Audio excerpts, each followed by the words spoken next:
Ini udah mulai belum ya? Oh udah. Aku mau ngomong sama teman-teman relawan. Em, Kamu-kamu yang sedang menonton video ini, aku yakin mungkin pernah mengikuti event kebaikan di Mask Ranger dari Mission 1 sampai 12. Mungkin kamu-kamu semua pernah mengikuti beberapa di antaranya. Dan aku yakin kita bisa kembali bertemu di event kebaikan Mask Ranger, tepatnya di pembangunan Miss Al Khairiyah. Dari mulai rekrutmen relawan, lalu galang dana bersama, pertemuan-pertemuan di TM untuk mendiskusikan apa ya yang mau kita berikan kepada adik-adik serta warga di sekitar Miss Al Khairiyah. Di antaranya seperti edukasi, pemeriksaan kesehatan gratis, dan seperti malam ini, Ranger Got Talent. Pertama kali saya mengikuti kegiatan relawan di Mask Ranger itu di Mission 10, tepatnya pada tahun 2023. Dan alhamdulillah sampai hari ini Allah masih mengizinkan saya untuk tetap berkontribusi di kegiatan kebaikan Mask Ranger dari Mission 11, 12, dan alhamdulillah sampai di pembangunan sekolah MIS Al Khairiyah.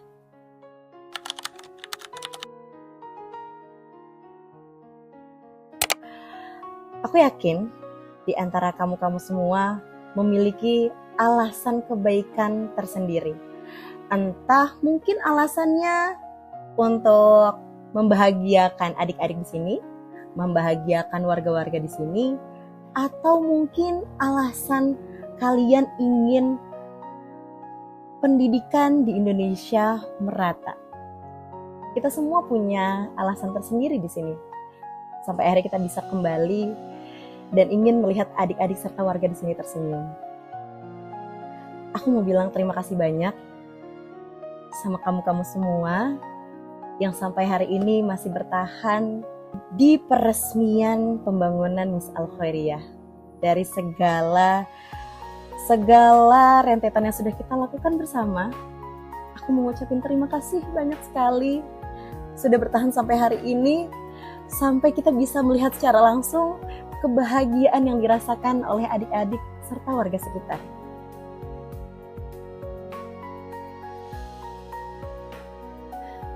Bapak Ibu, pertama kali kami ke sini untuk melakukan survei lokasi,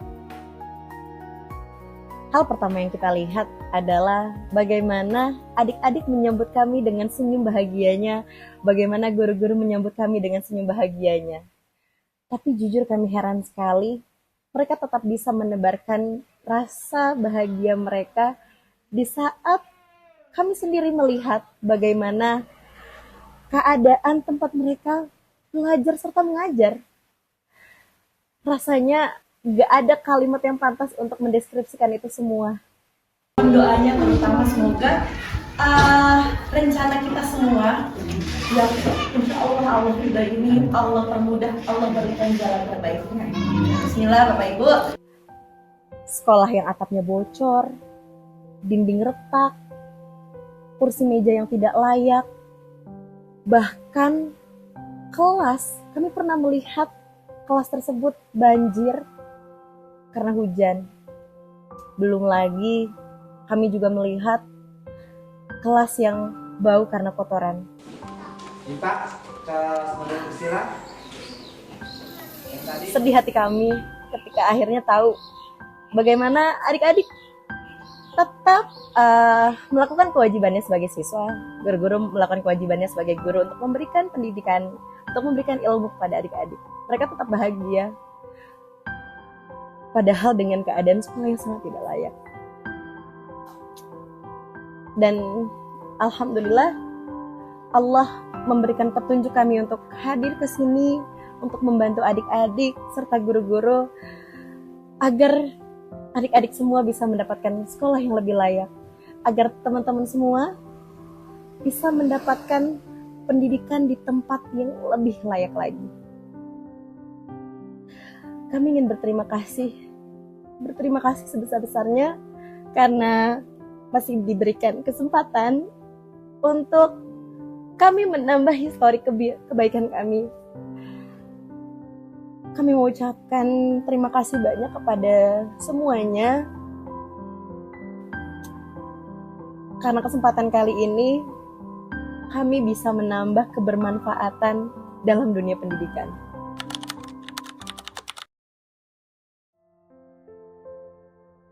Bapak Ibu yang kami hormati, pendidikan anak tidak dimulai dan diakhiri di sekolah.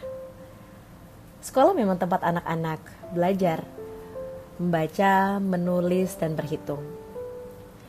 Namun, rumah adalah tempat pertama dan yang paling utama bagi mereka.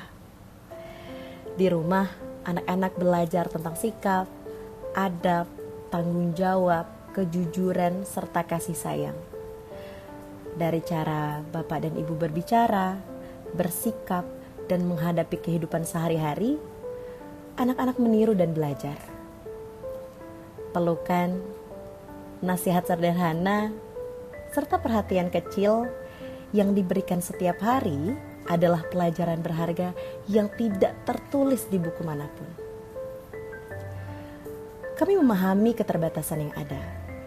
Namun, pendidikan tidak selalu membutuhkan biaya besar ataupun alat-alat yang lengkap.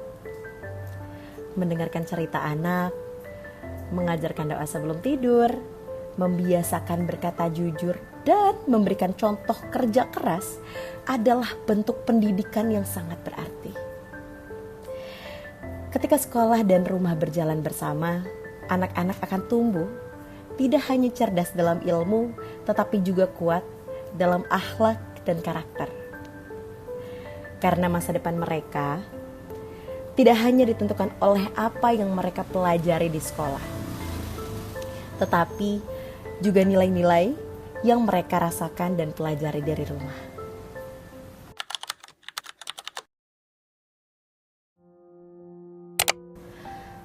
Bapak Ibu guru yang kami cintai dan kami banggakan, kami titip adik-adik kami ya, siswa-siswi Miss Al-Khairiyah.